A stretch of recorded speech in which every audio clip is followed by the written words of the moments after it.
part of a reality series without it being because my wife forced me to be on a reality series because she wanted to be on a reality series. Side note, thank you to the people over at Amazing Race for not choosing me. Oh my God, the camera in front of me running on no sleep and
Hi, everybody.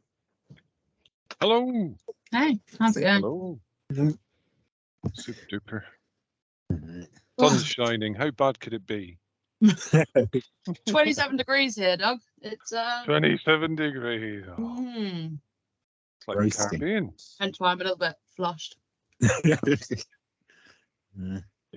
see you're hydrating, Naomi. That's sensible. Yeah. I'm also hydrating. Yeah, good. Pick some mint from the garden. Delicious. Oh, nice. I've opened the lobby. Great. Sorry, I was going to just say at last check we were expecting at least 37 accepted. I'll double check it again. Great. Okay. Well, we'll give people a few minutes, I guess. And then, Nathan, would you be able to upload the agenda, please, into the chat? Yeah. Thank you.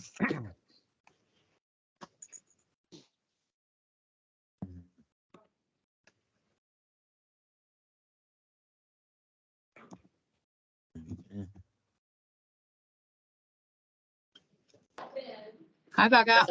Hi, Naomi. Hi. Nice How are you? to see you. I saw your name and I thought, hang on a minute. Good to see you, Naomi. You okay? And you? Yeah, very well, thank you. Good. It's a bit hot, that's all. Oh, yeah. Just a reminder, you might want to remind people that we're recording this.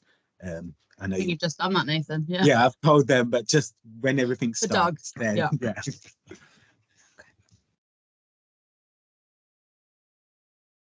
Coming in thick and fast now. What we got? Is Bill is in one of these soundproof bits in Camden in 5PS?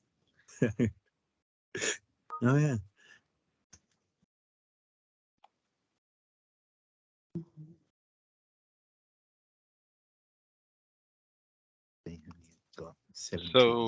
So I think it's 2 minutes past, Naomi. Shall we make a start? Yeah, go for it. Thank you. Yeah. Okay. So can you bring up the agenda, Nathan? Just paste it in the chat and I'll just share my screen.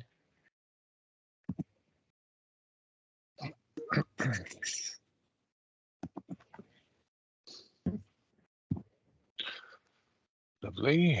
Right. Okay. So it says welcome and an introduction. So consider yourselves welcomed by me.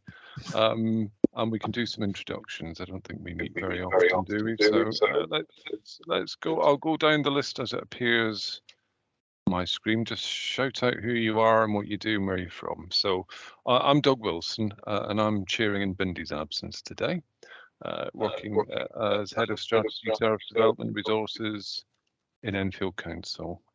Next, we've got Adrienne. Or Adrienne, sorry. Hello, I'm Adrienne Rosen and I'm the Human Resources Director at Springdean Care Homes Group. We have 3 care homes, one in Enfield, one in Muswell Hill and one in Hampstead. Thank you, Adrienne. Ali. You're on mute, Ali.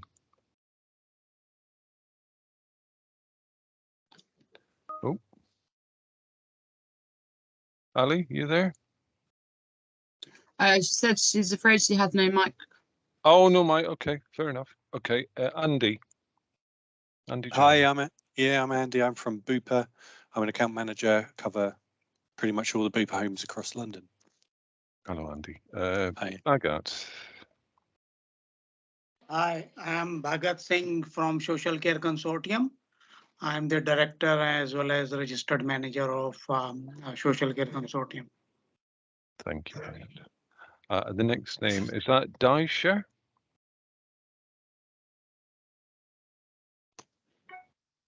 Hi, I'm Daisha. I'm the registered manager of Hawthorne House and I'm representing Conifers Care. We are like in total 19 homes, so yeah. Thank you, Daisha. Emma? Hi, I'm Emma Lee-Tobin, Area Manager from Certitude. Thank you, Emma. Yusuf?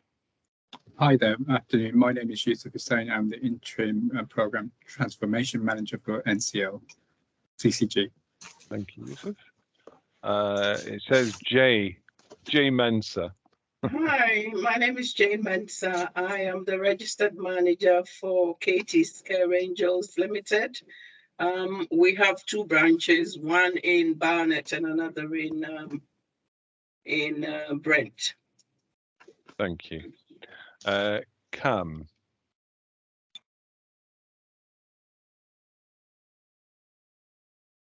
Cam, you there? Oh, there you go. Hi, I'm Camilla. I'm the registered manager of Lana Care. Thank you. And then it says Kel's Care. No name, just Kel's Care. Identify yourselves. Yeah, hello. My name is Richard Morrison from Kel's Care. Thank you. We got a very bad line, Richard, I think you said. So, Right. yes, very. Thank you. Kieran? Yes, good afternoon, everybody. Just stick the camera on there. My name's Kieran Shine, and I'm Director of Ethica Care. We have a branch in Camden and a branch in Redbridge. Thank you, Kieran. Laura?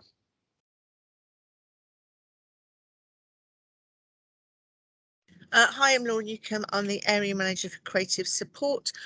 We provide supported living services in Camden and Barnet. Thank you, Laura. Liz? Liz Griffiths, Brokerage Operations Manager, Enfield Council. Thank you, Liz. Naomi? Hi, sorry. Hi, I'm Naomi. I'm Workforce Development Manager on the Adult Social Care Programmes team in the North London Councils. Thank you, Naomi. Nathan? Hi, I'm Nathan Cole. I'm the Proud to Care lead for North Central London. You got all the invites from me. Sorry about that.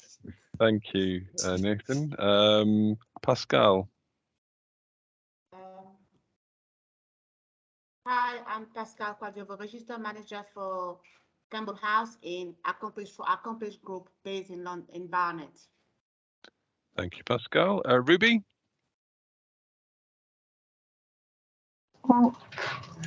Hello, my name's Ruby Pearce. I'm Joint Commissioning Manager in the Older People's team at Islington.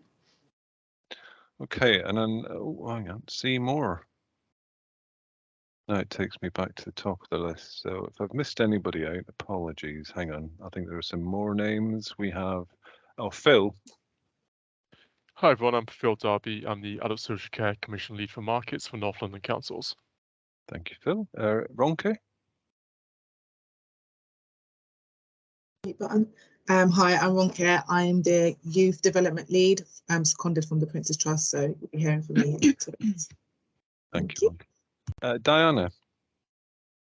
Hi, I'm Diana Sherwood, and I'm the LD Program Lead across NCL. Thank you, Diana. Stephanie. Hi, Steph Collins. I'm the CEO at Alpha Care Specialists based in Edmonton in Enfield. Thank you, Stephanie. And finally on my list, I've got Vanessa.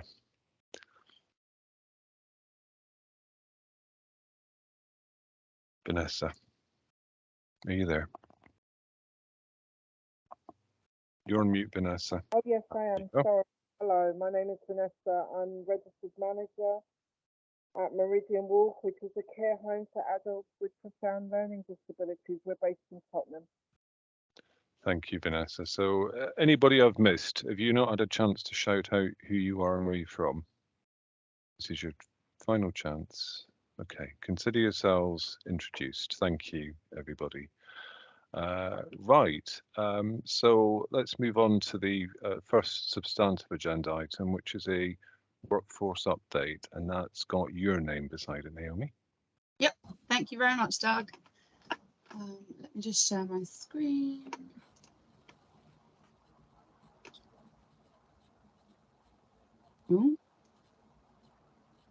So I added some of the graphics, so apologies. Hi everybody, welcome and thank you for coming. So I'm going to do a brief sort of workforce update.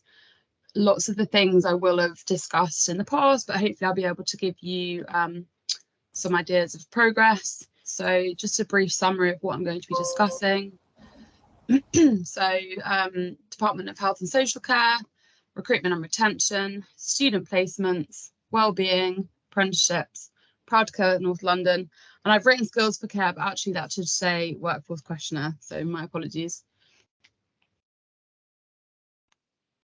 So there was a new data strategy released yesterday, or no, probably Monday, I think, suggesting that there's going to be £25 million, which has been announced for rapid digitisation of social care to meet the commitment for at least 80% of social care providers to have digitised care records in place by March 2024.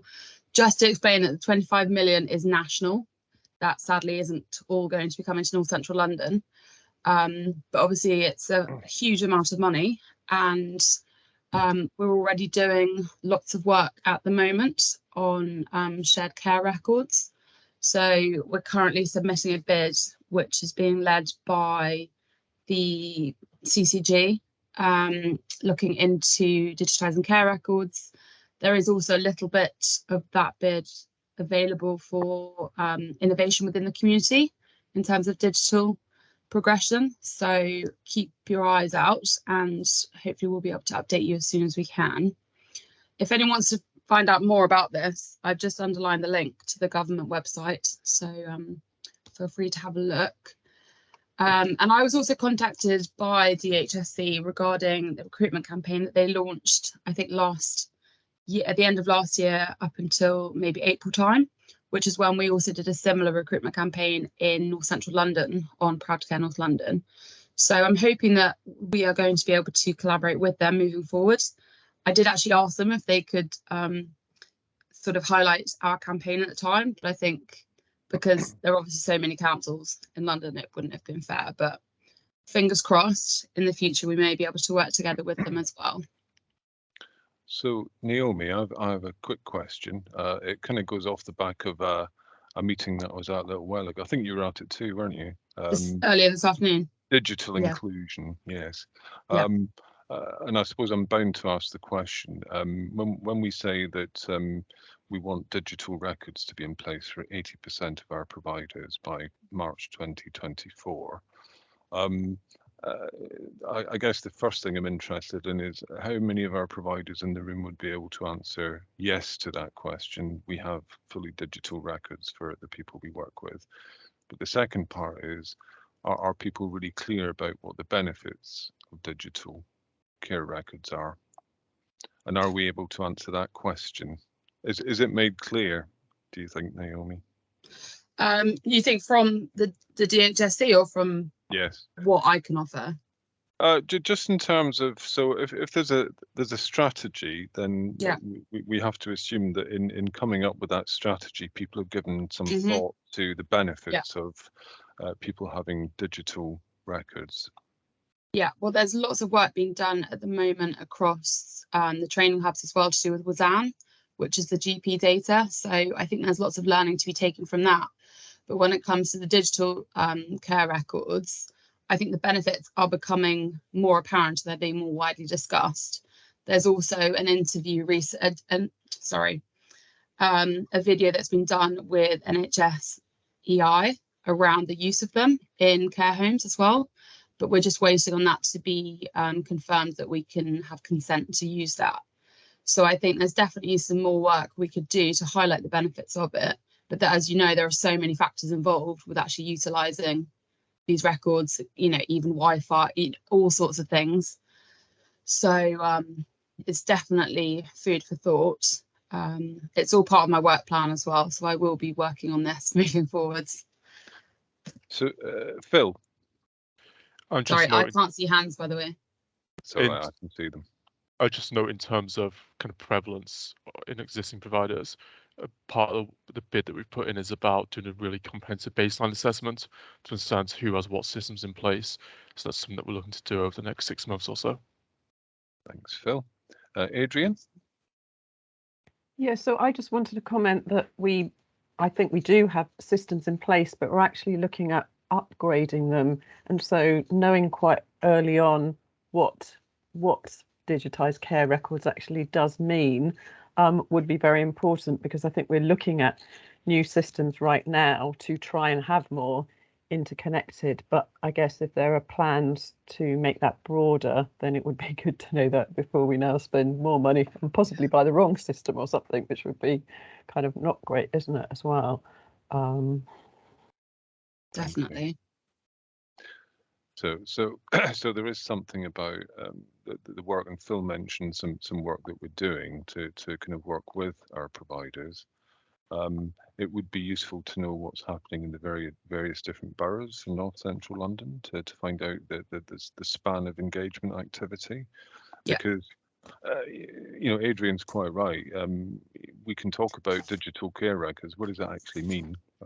You know, providers either maybe not digital at all, or thinking of, you know, sort of switching to new systems. We don't want people to do that prematurely, or perhaps do something that perhaps backfires when we have later conversations. Okay, sorry, go on. I think that's all right. This work is being led by NHSX, and then obviously they're collaborating with the CCG, so working very closely with our colleagues. I suppose for our team, like, we're more about facilitating everything across North Central London. So yeah, I mean, there's definitely ways we can support. Yeah, local authorities have a statutory responsibility for market management. So, you know, when push comes to shove, it will always fall back on local authorities to demonstrate what's been done. Yes, of course, we work in partnership and do all the right things, but yeah, we need to be able to evidence the engagement activities we've done. Thank you. Yeah, definitely. All right, thank you. I'm going to move on, if my slides will allow me. So recruitment and retention, this is just very brief because I think we'll talk about it a little bit more later when we come onto the Prince's Trust work. So as I've mentioned in the past, there are pipelines in motion from the Capital College City groups who run their care certificate courses that are 3 weeks long. And we had good success with some of our providers doing guaranteed interviews at the end of that course. I'm trying to get some more data, but at the moment, what I'm finding is that it's 60% success from interview. I think that takes into account people may have found other employment during that time, and it's been quite slow to get DBS checks back as well, which has had an effect. But I'm working with the ESF coordinator to look at this more closely and see how we can then roll this out, hopefully, across our other education providers. We recently submitted a bid in, actually it was in March, for a social care academy, which is funded by the GLA European Social Fund from the Mayor's Hub, and I'm waiting to hear back on that. I think that will be coming through next week. So that would be for a social care academy across the 5 boroughs, and this will be targeting people who have been really badly affected by the pandemic and who may be looking for employment. So we'll be working with our economic development leads on that programme. As I mentioned, the Prince's Trust programme is in motion, which is very exciting. We've got Ronke here, who's going to talk to you after me about the work she's been doing. And we've recently had an influx of jobs on Proud to Care North London. Currently, we've got 34, but I would like to encourage people to continue to upload, and please do give us feedback as well. So can we do a straw poll now, Naomi? Don't know if we'll have time, Doug. And just very quickly ask people: are they using Proud to Care, and is it working for them? I've got another slide on Proud to Care later. Have you? Okay. Yeah. Fine. Let's go on then. So student placements. As hopefully some of you know, we have now got a working party in place to review the needs of both providers and students. From what I understand, having met with Elleria Priscilla Wakefield, lots of the challenges are obviously working within health and safety parameters, because I know that lots of the students tend to do like activity coordination roles, as opposed to perhaps some of the more sort of personal care tasks and moving and handling, and obviously that's due to safety and risk, and also, you know, people, it's a very personal thing, isn't it, doing that with someone in a care home. But I do feel that we need to strike the balance between students doing what would seem to be like the nicer fun activities, but also with the realities of the job. So it's just finding a way in which we can provide that, and whether, you know, we need to look at them being linked in with professionals. So say they spend some time with a nurse just to talk through types of things that they might be doing. So if anyone would like to join us in the working party in the group, then please let me know and I will send you the details. And I just want to mention wellbeing, because I know that we've had the wellbeing team here before in the past to discuss issues around burnout, and they did the mini tutorial. One of the things in my work plan is to increase referrals to the Keeping Well NCL hub. I feel like it's such a good resource, and I need to get some data on how many people are actually referring through to them. But they're really open to discussing individual needs for people in your organisation, or if you feel that there's any topics that you would like to discuss, they can arrange this. They also have lots of podcasts and loads of resources on the site.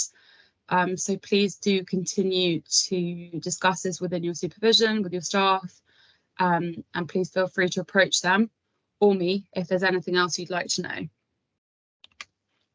Just very briefly, apprenticeships, because I know that we discuss this all the time. There is a relatively low uptake of apprenticeships in social care settings, and I completely understand the reason behind this. But I think just to mention, obviously, that it is a free qualification to upskill your current or future staff. It's funded by the government. 20% of the apprentices' time is off the job. And there has actually been research to show that it can help with retention, because obviously it offers people progression and upskilling. So it's just, yeah, I just wanted to get it in there, really. So proud to care North London. Oh, sorry, I can hear myself an echo. So we're currently looking to develop the site. We're working with our IT team and PlaceCube in order to do this and give it a fresh look. We're also looking to have some health information, which is being developed within the integrated care system. So this will be coming from the GP Federation.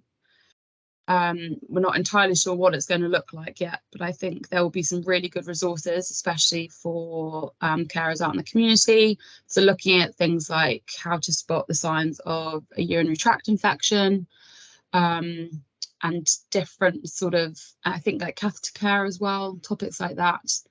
So London ADAS is also developing their own site. So in the future, I think we'll be looking at something sort of pan-London as well, although we will retain our Proud to Care North London site. As I've mentioned, please continue to upload jobs, and feedback is always welcome on improvements to the site or additional information that you need. And I know that Doug had mentioned he wanted to ask how people are sort of getting on with Proud to Care. Yeah, so just in terms of the people that we've got on the call here now, we've got a fairly good representation from our providers. Are any of you using it?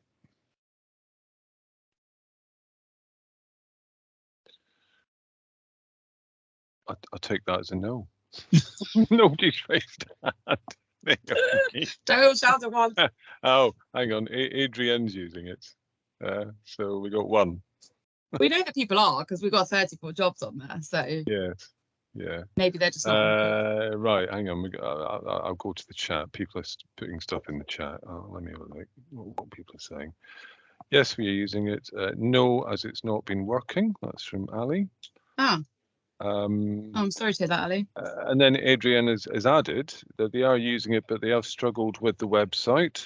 So there's issues with the website. So as much feedback as you can give is good. And then Tracy has said we've registered Centre 404.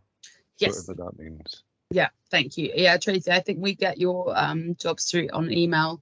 So what we'll do then, so Nathan and I are working on this. As you can see, we are trying to make some development changes, but unfortunately it's taking quite a long time to do that.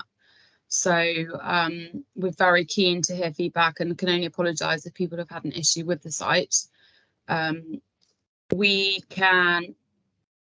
send you an email, Ali, and we can catch up. But yeah, hopefully it is useful, I guess. Some of the issues it raises is that obviously people are still fishing in the same pool, and you know, I think the more jobs we can have on there, though, the more choice there is for people within North Central London. We want to employ local people within our areas. So and as I mentioned, we will be looking at different resources on there as well.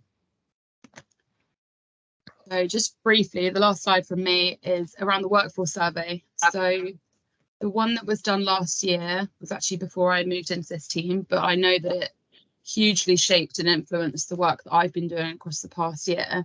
So I'm aiming to send this year's survey out probably towards the end of June, early July, and just to encourage people to please take part, because the more data we have, the more accurate we can understand, you know, the challenges and the workforce needs in NCL, and it will also influence next year's programme. So yeah, thank you. I think that's everything from me. Thanks, Naomi. So shall we quickly move on to Ronke from Prince's Trust? You've got a presentation and you're on mute. Also happy, just assume that you can just talk straight away. So yeah. I'm going to have a bash at trying to upload this. Technology is my worst thing in life. Oh. So please bear with me. You're not alone, Ronke. Can you see my screen? Yes, we can. Start something. It's a go. Well, we started well. Okay, great. So I'm seconded from the Prince's Trust for the next 12 months, being in post. This is my 4th week. So thank you all for coming and listening to me talk this afternoon. Firstly, I'd like to thank you for your interest. I've had a couple emails since Nathan sent out the broadcast on Proud to Care. So I'll be letting you know a little bit more about the Prince's Trust and the NCL project that we have going on. And the next few pages will talk about the charity, the 4-year partnership we have with the Department of Health, and an overview of our programs. And if you do have any inquiries, the full presentation will be shared by Nathan afterwards, and you can also contact me. All right, so the Prince's Trust mission ultimately is to help young people transform their lives by developing their confidence and skills. And we aim to do this via talent development to ultimately lead to increase in staff retention, which, as Naomi discussed, is a big issue at present. Our difference is, okay, I can't even see what I've written there. So we have a firmly established nationwide reach. We do offer pastoral care past our programs for those who are successful in their job applications, and this is offered for 6 months post application. Our programs are tailored to the needs of our service, the NCL objectives, as well as the employers that we partner with. And we purposely support marginalised groups. So those would be in disadvantaged areas where employment is low, those who are NEET, which is not in education, employment, training. Yeah, not in education, employment or training. So those are the kind of people that we support, and we use current platforms that young people are using. So this might be via social media. This might be using the council facilities via resident participation, using their mail outs, the in-house operations teams, and partnerships via colleges, universities, and job centres. So we are already reaching young people who are looking for employment, and we know what works for them, as we are the experts in youth engagement, and you are the experts in your roles, which is why I'm here to see how we can work alongside together. 74% of our participants are no longer NEET, so that's those who are successfully in roles. And next slide.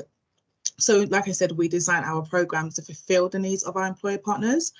And this might mean having a program which is a combination of clinical and non-clinical roles, such as business admin, clinical services, customer service, digital, estates and finance, or we could run a single job role for health support. Healthcare assistant support workers, I know they've changed the title recently, which is usually the main requirement, but there has been a high demand for young people who wish to work in the sector, but not necessarily as a healthcare assistant. So just to show you how our typical program is designed. So we do have 3 options, well, 2 options in terms of programs, and then the mentoring. So Get Into is a more in-depth program, which is 4 to 6 weeks. We're focusing more on Get Started, simply because the Get Into is for those who want to take up the element of the care certificate, which is the 15 standards. Depending on the facilities or the needs of the employer, we might look to do like an overview, so a cut between Get Into and Get Started, which might run longer than 3 days, but less than the 4 to 6 weeks, simply because of the length of this partnership. So what we're currently running, for example, I have a program that is running at the end of the month. That is a 3-day one. If an employer wished to do, say, the care standards, I'd provide an overview, so it might slightly be a bit longer than the 3 days, but typically this is how they run. And just to show you a typical marketing advert of how the recruitment is done. So this is with Royal Free that we have at the end of the month, and it's recruiting for healthcare assistants. Our age group that we're working with is 16 to 18. As Naomi briefly touched on, there is a requirement to fill under 18, so the 16 to 18 gap, and we're hoping to do that via apprenticeships. So those who are over 18, this is what this program is for, and we're recruiting for healthcare assistants. And a typical schedule for a Get Started, which is the 3-day program, they'd sign up by the 20th. They'd have their information session, which is like an employer Q&A session, as well as giving them an overview of how the program would run, what to expect before, during and after the program, onboarding and answering any questions, and taking them through the eligibility criteria of the organisation, of ourselves, and employment checks and so on and so forth. Day 1 and 2 of the program. So day 2 of the program typically would be, after the information session, we'd have day 1, which would be discussing the role. how to perform in the role, how best to perform in the role, what to expect from the role, and what the role is expected of you. And just generally the sector itself. Day 2 is all focused around employability skills. And day 3 is when we'd ask for the employers to come and do an interview. So we have speed interviews, and these speed interviews, the aim of that is to get a yes or a no from the employers, and then take them through, if needs be, an assessment. If not, straight to onboarding. The typical form is for them to have an application, but we're trying to omit that section, which is why we have the program, so the pathway is slightly different, as the application process tends to put them off, because a lot of our candidates are applying for entry-level roles and don't necessarily have the experience nor the support to apply for this in order to get to the end stages, whereas where we come in, trying to make it more value-based as opposed to competency-based. And I think that comes to the end of it. So that's just a brief snapshot of what we're offering. It's been running it's a 4-year project. We're 3rd year in, but this was something the Prince's Trust was running prior to the 4-year contract with the Department of Health. So it is something that we've been running for a while. It's been very successful. Just to share some figures with you.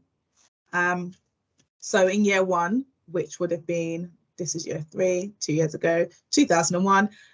We just got those figures, and so we engaged 788 young people. We had an offer of 440 job offers from the employers, which is a conversion of 56%. And we sustained 307, which is a conversion from offers to 70%.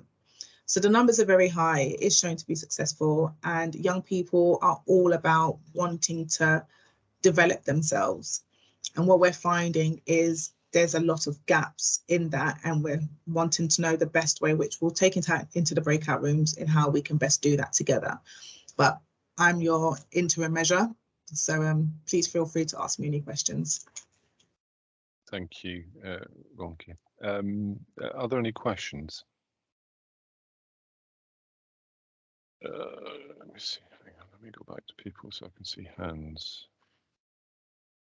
Just to mention as well, we will be discussing Prince's Trust work within the breakout rooms later. Okay. So some interesting stats. I don't know how to stop presenting. How do I do that? So the little thing on the top right-hand corner that says share, just click back on it. You should see a little cross Doesn't there. have an X, no. No? No. Oh, good. Oh, it's all right. Oh, found it. Okay. Don't worry. Yeah, see it? Thank you. So the numbers you were quoting, Ronke, are they sort of London-wide, nationwide? No, those are London-wide. Oh, those are London-wide. Okay, so Those quite are, a few no, hundred. No, those are nationwide. Apologies. Right. Those are nationwide, yes. And these are 16 to 18-year-olds who... So we actually haven't currently been filling the quota for under 18. All right. So those are 18 plus, so 18 to 30. So I am hoping with this project, with the NCL, that we can focus on the whole age criteria without leaving those who are under 18 out. And the type of posts that have been you've been successfully able to kind of get people into, are they a variety? You mentioned lots of entry level posts. Are any of those posts related to care roles, or is it more administrative? Predominantly care roles, but there has been a demand for young people to steer away from that. So there are some who want to become nurses, and they know that they have to do a healthcare assistant role in order to progress to that. But there is a significant amount of young people who are wanting to work within the sector, but not as a clinical HCA. So not hands-on care. Yeah. So that wide berth, if there's diversity, there is more interest. Okay. If I can just mention that as well, that we're looking at all entry level roles across the ICS, so within primary care, social care and NHS. So that could be within, yeah, all sorts of different settings. Mm-hmm. Good. Okay. So are we going to do something whizzy now with breakout rooms, Naomi? Not yet. I think Phil's No? going to present. Oh, I see. And then Nathan will do the whizzy bit. Yeah. Ah, okay. Excellent. I promise not to take too much time so we can get on to the fun stuff and have that discussion. but I was going to take a few minutes of your time to talk about some work we're doing around complex care home placements. So I've got a quick presentation to run through. As this is a joint piece of work that's being done by the councils of North Central London and NCL CCG. So we have a joint market management group that meets on a regular basis, and we've identified a challenge in making placements for residents with complex needs in a timely way. So we've done a bit of a review of our discharge processes, and we average about 30 to 50 pathway free, which is long-term care home placement delays at any one time. And there's a particular gap around people with complex needs. So that can be a combination of physical, mental health and behavioural needs, where it can be difficult to find high quality, local and value for money care home placements within our region. And that was a particular challenge over the winter period. So it's relatively small numbers, probably 2 to 4 a month, but unnecessary hospital stays can be a challenge for people staying there, and it can be quite resource intensive for health and social care teams finding the right placements. So we're really keen to try and identify some solutions for this. In terms of the market, we're aware of the challenges out there. We know that a decreasing number of providers are able to support people, or particularly from hospital, higher provider rates, so going from 1,500 to 3,000 a week, an increase in requests for additional one-to-one support. Really conscious about support and training care home staff need to be able to provide really high quality care, and very aware of the quality risk providers. We're accepting too many complex residents at one time, leading to staff feeling overwhelmed. So really want to avoid that happening. And obviously have the resident impacts as well. We want to make sure that residents get person-centered care, which isn't always possible when they're delayed in hospital. And really just want to make sure that residents get the right level of care and support at the right time, so we can prevent any further deterioration and keep them living independently for as long as possible. So to achieve this, we've set up a program of work about supporting people with complex needs. There's a few key strands to this. There's a care homes commissioning model piece, which I'm leading on. There's a clinical model care pathway, which includes in-reach to care homes, but in-reach to the acutes as well. And there's a review of trust assessment across NCL. We've got a few interdependencies as well, linked to digital tools and care homes workforce training and development. So what we're trying to achieve, so under the commissioning model, we want to set up a co-production group with care homes, which I'll talk about a little bit more in a sec. We want to develop a financially sustainable commissioning model for people with complex needs, and develop a model of one-to-one provision that is enabling and supports people to maximise their independence. On the clinical side, we're looking to pilot an acute in-reach model initially at Barnet, where we'll have a nurse based in hospitals and in community who will provide in-reach support on the wards and in-reach support on discharge into a care home to help someone settle in and make sure that they get the best support possible. In terms of trust assessment review, we want to share the best practice from the models across the 5 boroughs and develop an NCL-wide model based on that best practice. Workforce, we're looking at training and development that staff need, and with digital, we're looking at what digital solutions we have that can support homes and manage residents with a high level of complexity. And this slide here is just a little bit about the programme structure. The reason I'm here today and here to talk to you is about the co-production group we want to set up. So we're looking to have ideally 2 care home reps per borough to work with this group to shape the work programme, make sure it meets the needs and requirements of our residents. So this will involve jointly developing models and our approach to make sure that we can support people with increasingly complex needs. So we're finding solutions, looking at resources, support that we need, and really keeping local borough forms updated on what we're doing. So happy to take any questions on the presentation. I'll stop sharing my screen.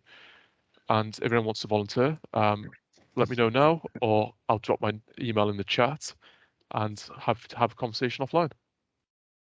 Thank you, Phil. Any questions for Phil about the presentation he's just shared? No, you've stunned people into silence, Phil. They're all cogitating and thinking, do I put myself forward? Your contact details are available, or will be made available for people. And obviously each borough will have a conversation with their providers to put the question to them separately, just to say, anybody interested? it's a really important thing. It's a really important challenge, I think, that we need to tackle. You know, people are, you know, individuals at the end of the day, and some people present, we call it complex or complicated or increased acuity. You know, we're interested to find out, at the end of the day, those people are individuals, and how do we work with them to get the best possible outcomes for those people. Okay, so Phil, you'll make yourself available for anybody that needs to have a chat about that. Anything else you wanted to add? Not for me, but yeah, thank you for the time today, and yeah, looking forward to hearing from people. Thank you. You've got a taker on the chat, Phil. Oh, have we? Andy's there. Andy Jarman. Hi, Phil. I am sure Bupa will be able to provide support. Excellent. Your first victim, I mean volunteer, Phil. Excellent. I can delegate it to someone else. It's okay. Doesn't know what he's in for. Yeah.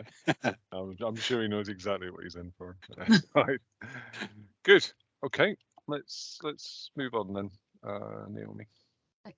Great, thank you. I think Nathan's going to put us into breakout rooms. Oh. So hopefully we're going to have a bit of discussion around recruitment challenges, and then look at youth recruitment, so linking with the Prince's Trust and how we can maximise employer retention as well. So hopefully we can get some good discussions going. There will be a facilitator in each room, and we'll just take down some notes. So over to Nathan, I think. I've allocated half an hour for this. If people feel that that's too long, then please just message Nathan, and we can probably, you know, bring everyone back a little bit earlier. I know it's hot. I'll be keeping an eye on the rooms as well, just to see if everything's flowing as it should be.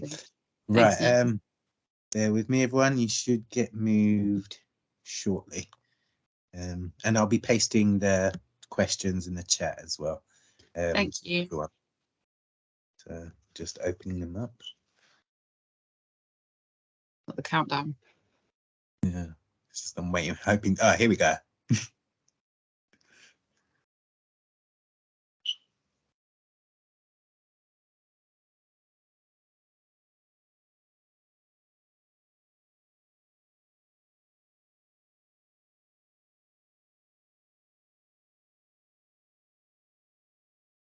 Ah, hi Laura. Oh, hi, how you doing? Hi, good, thank you. Oh, for some reason I don't think you've moved. Let me just see if I can figure that out. Oh, I've got two. All right, bear with me because my thing is still loading. I'm hoping everyone else got there. So bear with me. Ah, yeah.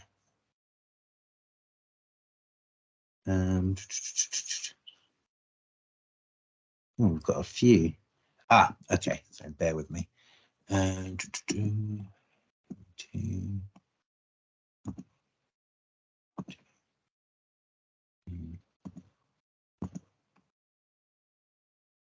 right. Let's give this a try.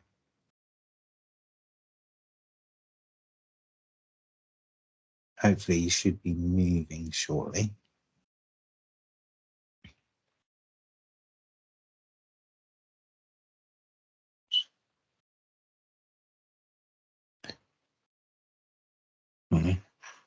Don't know if I can find you, Laura. Sorry.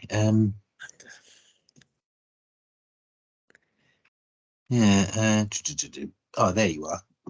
Yeah, it's not saying I've moved over. Let me try again. Okay, thanks, Nathan. No worries.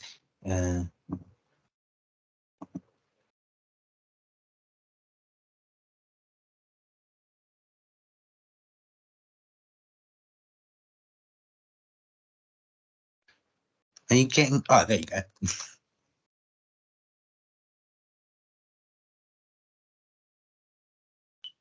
Oh no, you're still there. Huh.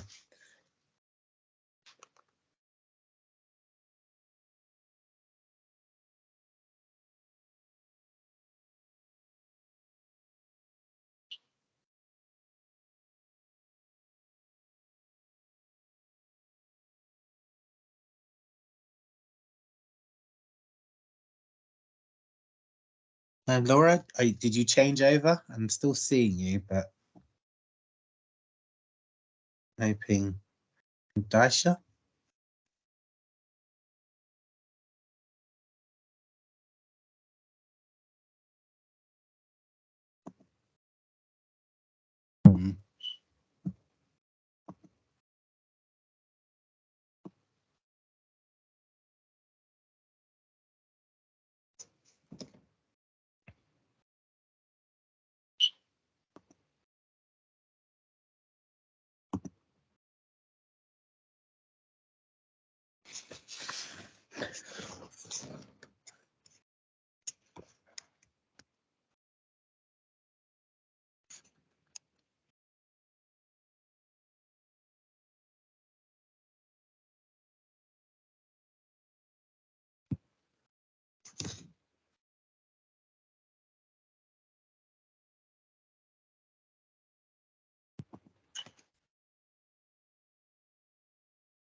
And we're back, as if by magic. Hopefully, fingers crossed. Well done, Nathan. Right, so I found that discussion really helpful. It posed, I think, more questions than answers, I think. It's not what I wanted to hear. but I think certainly what was clear to me. Sorry, Ronke will feed back. I'm sure the facilitators will feed back, but certainly from my perspective, it's clear that there are some issues that are so systemic and wide-ranging that they will take a lot more than we have got in terms of resources to be able to fix. But I'll be interested to hear what the kind of general views were across the two groups. So I don't know if people want to feedback, summary. Was that the plan, Naomi? Sorry, Yeah, we can do that. Yeah, we've got a little bit of time. Yeah. So yeah, we had some fantastic discussions around the challenges at the moment. I completely agree with you, Doug. You know, lots of this is a lot higher than us. And I did mention about, you know, Sarah McClinton, who's the director of ADAS, spoke on BBC recently as well about trying to increase the pay for people in the care sector, which is obviously extremely important. And hopefully there will be some movement on that, but obviously we don't know. And it's obviously multifaceted. So, but it was at least empowering that she was there discussing it. So I thought that was very positive. And then, yeah, we had some really good chat. I'm just looking through my notes now. Interesting discussion about youth recruitment, actually. So that was quite insightful, I think, and definitely stuff that we can consider when looking at the Prince's Trust and making sure that we're getting the people in with the right values base for the roles. But also some really good ideas about retention as well. And, you know, I was aware, but I hadn't quite sort of talked about it in so much detail around, you know, carers aren't being paid for their travel time, which is a huge thing, especially in some of the boroughs, which are enormous. So maybe if we're able to tackle that, I know that attempts have been made to approach councils and try and discuss, you know, pay and travel and all of these sort of standard issues really in roles. And then we talked a lot about training and development as well, and the cost, very high cost of some of the training that's really essential. So it's given me lots to think about in terms of how we may be able to support with that, and just look across the boroughs and see what's commissioned and how. Well, I'll probably be going to Phil for this discussion, so yeah, we can have a look at it. But yeah, so that was, yeah, really, really useful. So thank you so much to everyone who's in my room. Thanks, Naomi. Ronke, do you want to feedback from our group? Yes, so pretty much the same as Naomi just stated. A lot of the stuff is hierarchical and above what I guess we could kind of deal with here. So the feedback that we got was the workforce generally is quite old. Travel and cost, sorry, the remuneration in terms of salary is low, balancing against how much time is spent traveling. Staff flexibility, petrol being on the rise. Deborah did mention DBS for her organisation is an issue. Focus Kelly mentioned about recruiting from abroad and wanting a license with that. Flexibility tends to be an issue. But the main feedback was old workforce, young workforce isn't existent, and social care is seen as a stopgap as opposed to career building, somewhere where someone could build their career at. So my big takeaway from that was, how do we balance being able to build a career against the organisation available resources? Because Doug rightly said, the ability for small organisations to facilitate things like apprenticeships or training and development is slim. And that's where a lot of the organisations tend to fall down. But I do have a couple of questions for Phil. So I might just take that out of here, because I'm thinking partnership wise where we can tie in and make smaller organisations bigger and kind of build up from that way with the councils and using that as a leg up. But I don't know. I've just got all these ideas in my head and I don't really know the system because I come from like youth care background. So this is news to me, but it's nice to learn how things are kind of set up system wise. But yeah, that was a general overview. Thanks, Ronke. So I think we all agree that there are some systemic issues which will take a significant amount of change to create any shift, either in perceptions that people have around social care. We had an interesting conversation about the kind of perceptions, if you like, and managing expectations. So, in the old days, people used to stay in the same job for absolutely donkey's years. Nowadays, not so much. And particularly with younger people, you wouldn't expect a young person to come into a job and stay there for 9 or 10 years. So there is something about, how we kind of manage that message to our youngsters to say, look, this is a really good springboard. It's an opportunity for you to learn, and that's a really important message, I think. It's a really important opportunity to learn the ropes, and it will give you all sorts of skills that you can either take into a progression within social care, or in other areas. But the other part of this is, of course, the kind of people that we want to attract into social care are the kind of people that are genuinely caring and compassionate. You don't want people that are basically there to just make the numbers up, because that just isn't what we need or what people out there need. So I'm certainly hoping that Ronke's got some food for thought there and Ronke, if you do have ideas, then please do share. Any kind of weird, the weirder and wackier the better. Sometimes I think, because we do sometimes need to think outside the box. Phil's got his hand up. Thanks, Doug. Just to pick up a bit of feedback from our group, largely similar stuff that came up across the others. A few different bits as well. In terms of reaching out to younger people, one was about looking at ways of recruitment and could potentially use targeted use of social media. So things like we advertise on Facebook, we advertise through Instagram. So I thought that was a really interesting idea of trying something different, which we'd be really keen to explore.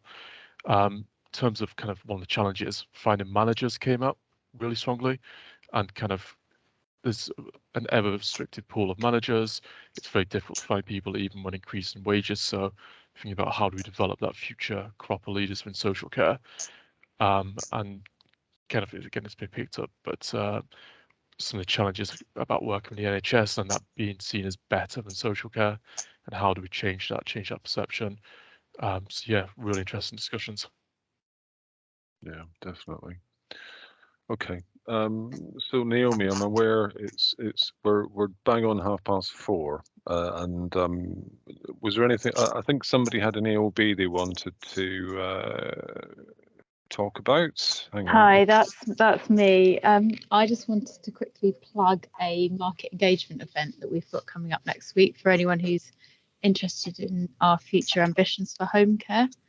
So could I just put my email address in the chat, and if anyone's interested in contacting me about that, it's next Tuesday. If you want to email me the details, Nathan can send it out with all the attachments after. All right, brilliant. I'll do that. Thanks, Naomi. Okay. Good. Naomi, was there anything else we needed to say before we went our separate ways, other than thank you to everybody? Yeah, I don't think so. Thank you. Yeah, thank you for coming as well, Doug. It's I like these meetings because we sometimes don't get to talk very much to real people and councils and CCG land, so really helpful to be able to have these conversations, and we are all very aware of what the reality of the situation out there is, but it's really pleasing that Ronke and others are there to think about, given the difficulties that we face, there are still things we can do. I'm really keen that we do try and promote, more younger people into the adult social care workforce, if only to say it is a vocational career. It does have career opportunities. It's better than the NHS. Hey. Damn right, I'm with you there. And gives you all sorts of life skills and development opportunities. So be as creative as you like, Ronke. You have my full permission to come up with as many ideas as you possibly can. So thank you very much, everybody, for coming along today and taking the time to talk to us. Really, really helpful. And enjoy the rest of your day. Take care. Thanks, everyone. Take care. Bye. Bye. Bye-bye. Bye, everybody. Bye.